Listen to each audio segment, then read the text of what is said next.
আদি আদি শোনো আদি। দিশা দিশা দিদি আর কোনোদিনও স্কুলে ফিরবে না, হয়তো ফিরবে না আমাদের মাঝেও।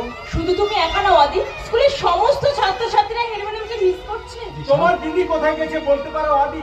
তার প্রতি আশ্বাস নিয়েই তো আমরা এত দূর এগিয়েছিলাম। আমার কথা বাদ দাও না দাদা, আমার তো বেঁচে থাকা মরে যাওয়া দুই সমান। মুন্নি, কিন্তু যার শিক্ষায় কত ডাক্তার মাস্টার ইঞ্জিনিয়ার হতো, সেই যদি না ফেরে। আদি সত্যি কি হেড ম্যাডাম জানায়নি সে কোথায় চলে গেছে? না, কোনো কিছু জানাইনি, তবে আমার মোবাইলে হোয়াটসঅ্যাপে একটা মেসেজ পাঠিয়েছে। মেসেজ? এই দেখো, এই দেখো। কই দেখি দেখি। কি লিখেছে একবার পড়ে শোনাও তো। আচ্ছা আচ্ছা, আমি পড়ছি। দিদি লিখেছে, স্নেহির ভাই, আমি কাউকে না জানিয়ে অনেক দূরে চলে এসেছি। ওখানে থেকে স্কুলে না গিয়ে আমি বাঁচতে পারবো না। জানি বাবাকে না বলে আসার জন্য বাবা অনেকখানি ভেঙে পড়েছে। প্লিজ ভাই, বাবার পাশে থাকিস, বাবার যেন কিছু না হয়ে যায়। তবে চিন্তা করিস না, মাসের শেষে টাকাটা আমি ঠিক পাঠিয়ে দেবো। আমার জন্য মন খারাপ করি তুই কিন্তু লেখাপড়ার ক্ষতি করিস না ভাই। মনে রাখিস, মুন্নির অপরাধীকে তোদের খুঁজে বের করতে হবে। আমি জানি আমি না থাকলেও আমার শিক্ষায় শিক্ষিত সমস্ত ছাত্রছাত্রী মুন্নির পাশে দাঁড়াবে। সরকার আমাদের নিয়ে ভাবছে। আমার বিশ্বাস আমি সময় মতো ঠিক ফিরবো তোদের মাঝে, আমার প্রিয় ছাত্রছাত্রীর মাঝে।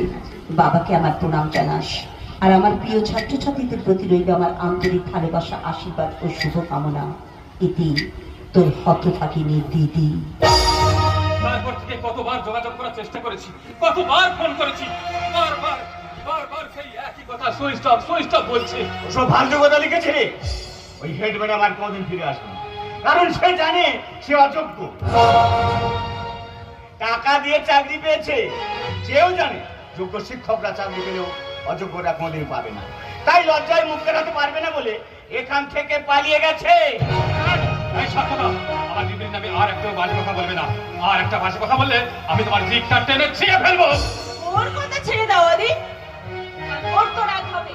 ওই হেড ম্যাডাম স্কুলে আসার পর ওকে তো আর রাজনীতি দাদাগিরি করতে দেওয়া হয়নি, গালে চড় মেরে তাড়িয়ে দিয়েছিল।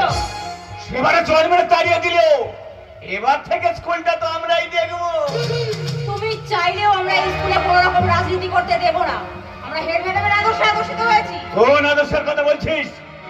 পারলো তোর হেড ম্যাডাম তোর অত্যাচারকে খুঁজে বের করে আনতে। আরে আগের মতো যদি আমরা স্কুলে দাদাগিরি করতাম, ওই মাস্টারকে ধরে এনে চোখ দুটো উপড়ে ফেলতাম। তবুও আমরা অভিভাবকরা কেউ চাই না শিক্ষার মধ্যে রাজনীতি প্রবেশ করুক। অবশ্যই বাঁচতে গেলে রাজনীতি প্রয়োজন, তবে সেটা হোক রাজনীতির ময়দানে। স্কুল ময়দানে খেলতে নেমেছি, পারলে একবার বন্ধ করে দেখাবে।